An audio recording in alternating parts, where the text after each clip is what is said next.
Hi நண்பர்களே! எல்லாரும் எப்படி இருக்கீங்க? நான் ரொம்ப சூப்பரா இருக்கேங்க. ஒரு யோகியின் சுயசரிதம் புத்தகத்திலிருந்து மறுபடியும் விட்டதிலிருந்து நான் தொடங்குறேன். கேட்டு என்ஜாய் பண்ணுங்க. உங்களுடைய வாழ்க்கையில இது மாரியான புத்தகங்கள வாசிங்க. அதுக்கு முன்னாடி நம்ம சேனல சப்ஸ்கிரைப் பண்ணாதவங்க சப்ஸ்கிரைப் பண்ணிக்கோங்க. லைக் பண்ணுங்க, ஷேர் பண்ணுங்க, கமெண்ட் பண்ணுங்க. உங்களுடைய கருத்துக்கள மறக்காம தெரிவிங்க. சரி, கதைக்குள்ள போகலாங்களா? கடைசியா போன எபிசோட்ல புலிச்சாமியாரை தாக்குச்சு. புலிச்சாமியார் புலியை தாக்குனாரு. இந்த இடத்துல சொல்லி முடிச்சிருந்தேன், சண்டையை முடிக்கிறதுல முடிச்சிருந்தேன். இப்போ அதுலேருந்து மறுபடியும் நான் தொடங்குறேன். புலியை கொன்று விடுங்கள்.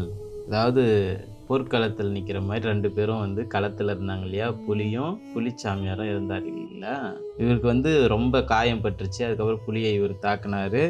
அப்போ மக்கள்லாம் சேர்ந்து புலியை கொன்னுடுங்க அப்படின்னு சொல்லி பார்வையாளர்களிடமிருந்து கூச்சல் வெளிப்பட்டன. மனிதனும் மிருகமும் சண்டையிடும் வேகத்தில் காவலாளியின் துப்பாக்கி குண்டு ஒன்று குறித்தவறியது. என் மன உறுதியின் வேகம் முழுவதையும் ஒன்று திரட்டி மூர்க்கத்தனமாக இறைந்து கூவியவாறு மண்டையை உடைக்கும் முடிவான குத்து ஒன்று விட்டேன். புலி கீழே விழுந்தது, அசைவற்று கிடந்தது.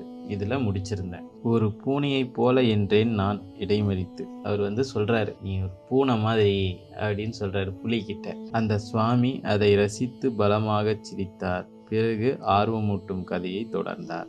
கதையை தொடர்ந்தார்ன்றது உங்களுக்கு ஞாபகம் இருக்கா? நான் எதில் இந்த கதையே கதைக்குள்ள ஒரு கதை சொல்லிக்கிட்டு இருக்கிறார். யாரு? புலிச்சாமியாரை பார்க்க வந்த யோகானந்தரும் அவருடைய நண்பருமான 2 பேர்கிட்டையும் கதை சொல்லிக்கிட்டு இருக்கிறாரு புலிச்சாமியார். இப்படியெல்லாம் நான் செஞ்சேன் அப்படின்னு சொல்லிட்டு. ஏன்னா இவங்க கேட்டாங்க இல்லைங்களா, அதனால கதை சொல்லிக்கிட்டு இருக்கிறாரு. சரின்னு சொல்லிட்டு மறுபடியும் சாமியார் அதை நினச்சி பலமாக சிரிச்சுட்டு மறுபடியும் கதையை தொடர்றாரு. ராஜா பேகம் கடைசியில் அடக்கப்பட்டது. அதன் அரச கர்வம் மேலும் ஒடுக்கப்பட்டது. என் காயம் பட்ட கையினால் அதன் வாயை துணிவுடன் பலவந்தமாக பிளந்தேன். சட்டென ஒரு நொடி அதன் திறந்த வாயில் சாவின் பிடியில் என் தலை நுழைத்தேன். நான் சங்கிலிக்காக சுற்றுமுற்றும் நோக்கினேன். தரையில் குவியலாக கிடந்த சங்கிலி ஒன்றை எடுத்து அதன் கழுத்தை கூண்டு கம்பியுடன் விடித்து கட்டினேன். நான் வெற்றியுடன் கதவை நோக்கி சென்றேன். ஒரு வழியா புலியை தாக்கி அதை செயலிழக்க வச்சு ஒரு சங்கிலி எடுத்து கூண்டோட சேர்த்து கட்டிட்டார். ஆனால் கொடூரத்தின் அவதாரமான அந்த ராஜா பேகம் அசுர மூலத்திலிருந்து அது வந்ததாக சொல்லப்படுவதற்கேற்ப பலம் படைத்ததாக இருந்தது. ஊர் மக்கள் சொன்னது போல, புலம்புனது போல அந்த புலி உண்மையாவே கொஞ்சம் கொடூரமான தாக்குதலை தான் பண்ணியிருக்கு அப்படின்னு சொல்றாரு. நம்ப முடியாத வேகத்தில் சங்கிலியை அறுத்து கொண்டு அது என் முதுகில் பாய்ந்து விட்டது. அதன் வாயில் என் தோல் பலமாக சிக்க நான் வேகமாக விழுந்தேன். ஆனால் நொடியில் சமாளித்து நான் அதை என் கீழ் வைத்து அழுத்தினேன். இரக்கமற்ற பல குத்துக்களினால் அந்த கபட மிருகம் அரைமயக்கம் நிலையில் அடைந்தது. இந்த தடவை அதை இன்னும் ஜாக்கிரதையாக கட்டினேன். பிறகு மெதுவாக கூண்டை விட்டு வெளியேறினேன். ஸோ இவ்வளோ நடந்துருச்சு இல்லைங்களா? அதுக்கப்புறமா ஒரு வாட்டி சுதாரிச்சுக்கிட்டு அவர் கூண்டை விட்டு வெளியேறாரு. இப்பொழுது நான் புது முழக்கத்தை, மகிழ்ச்சி குரல் முழக்கத்தை கேட்க வேண்டியிருந்தது. கூட்டத்தின் மகிழ்ச்சி பூதாகரமான ஒரே தொண்டையில் இருந்து எழுவது போன்று ஒலித்தது. கூட்டமே சேர்ந்து மொத்தமாக கத்துறது அவருக்கு யாரோ ஒரே குரல்ல கத்துற மாதிரி தோணுதாம். அவ்வளோ ஒத்திசைவா எல்லாருமே ஒரே மனப்பாங்கோட கத்துறாங்க. சண்டையின் மூலம் நிபந்தனைகளை பூர்த்தி செய்து விட்டேன். 1. புலியை அதிர்ச்சியில் வீழ்த்துவது. 2. சங்கிலியால் அதை பிணைப்பது. 3. எனக்கு அந்த உதவியும் தேவையின்றி அதனை விட்டு வெளியேறுவது. அத்துடன் அதன் வாயில் சந்தர்ப்பவச பரிசான என் தலை இருந்ததை கூட அது கவனிக்காமல் இருக்கும்படி அந்த மூர்க்க மிருகத்தை கடுமையாக காயப்படுத்தி திகிலடைய செய்திருந்தேன். இவரோட தலையை அதனோட வாயில இருக்கிறது கூட தெரியாத அளவுக்கு அந்த புலியை தாக்கினாராமா. என் காயங்களுக்கு மருந்திடப்பட்ட பிறகு எனக்கு மாலை மரியாதைகள் கிடைத்தன. ஏராளமான தங்க நாணயங்கள் என் காலடியில் கொட்டப்பட்டன. நகரம் எங்கும் விடுமுறை கொண்டாடப்பட்டது. அளவில் மிக பெரியதும் மிக முரட்டுத்தனமும் கொண்ட எப்போதும் பார்த்திராத ராஜா பேகத்தை நான் வென்றதை குறித்து முடிவற்ற விவாதங்கள் எல்லா பக்கங்களிலும் நடந்தன. வாக்குறுதியின்படி ராஜா பேகம் எனக்கு பரிசாக அளிக்கப்பட்டது. ஆனால் எனக்கு பெருமை உண்டாகவில்லை.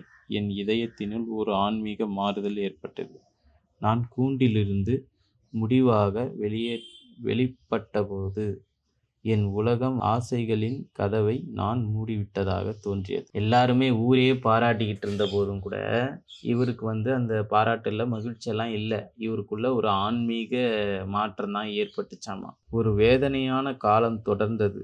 இரத்தத்தில் நஞ்சு ஏறியதால் நான் 6 மாதங்கள் மரணப்படுக்கையில் இருந்தேன்.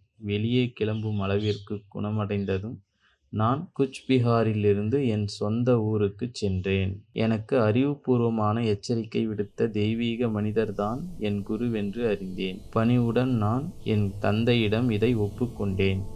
எப்படியாவது அவரை கண்டுபிடிக்க முடிந்தால் என் ஏக்கம் மிக உண்மையாக இருந்தது. ஏனென்றால் எது முன்னறிவிப்பில்லாமல் அந்த முனிவர் ஒரு நாள் வந்து சேர்ந்தார். புலிகளை பழக்கியதும் போதும். அவர் அமைதியான தீர்மானத்துடன் மொழிந்தார். என்னுடன் வா. மனித மனமென்ற காட்டில் அலையும் அஞ்ஞான மிருகங்களை அடக்க உனக்கு நான் போதிக்கிறேன். நீ பார்வையாளர்களின் கூட்டத்திற்கு பழக்கப்பட்டவன். உன் சிலிர்ப்பூட்டும் யோக சாதனையினால் மகிழ்விக்க பெரும் தேவர்களின் கும்பலாக அது இருக்கட்டும். என் தெய்வீக குருவினால் ஆன்மீக பாதையில் தீட்சை செய்து வைக்கப்பட்டேன். வெகு காலமாக உபயோகிக்கப்படாமல் துருப்பிடித்து தடைப்பட்டும் கிடந்த என் ஆன்மாவின் கதவுகளை திறந்தார். கைகோர்த்து கொண்டு நாங்கள் இமயமலை சாரலுக்கு என் பயிற்சிக்காக சென்றோம். சண்டியும் நானும் அந்த சுவாமியின் பாதங்களில் வீழ்ந்து வணங்கினோம். அவருக்கு புயல் போன்ற கதையை கூறியதற்கு நன்றி செலுத்தினோம். நீண்ட நேரம் குளிரான தாழ்வாரத்தில் காத்திருந்ததற்காக போதுமான அளவு பயனடைந்ததாக என் நண்பனும் நானும் உணர்ந்தோம். ஒரு புலிச்சாமியார்கிட்ட போய் அவரோட வாழ்க்கை வரலாற்றிலிருந்து சில பகுதிகளை யோகானந்தரும் தன் நண்பன் ஆகிய சண்டி தான் அவர் நண்பர் இல்லையா, அவருங்க 2 பேரும் தானே போயிருந்தாங்க. அப்போ கேட்டுக்கிட்டு சொல்லி முடிச்சதுக்கு அப்புறமா அவருக்கு எல்லாம் விழுந்து வணங்கிட்டு வந்துடுறாங்க. வெற்றிகரமாக இன்னைக்கு இந்த கதையை முடிச்சிட்டோம். அடுத்தது அத்தியாயம் 7லேருந்து ஆரம்பிக்க போகிறோம். பிடிச்சிருந்தா லைக் பண்ணுங்கள், ஷேர் பண்ணுங்கள், சப்ஸ்கிரைப் பண்ணிக்கோங்க. இதே போல் அடுத்த கதையில் உங்களை நான் சந்திக்கிறேன். அது வரைக்கும் நன்றி, வணக்கம்.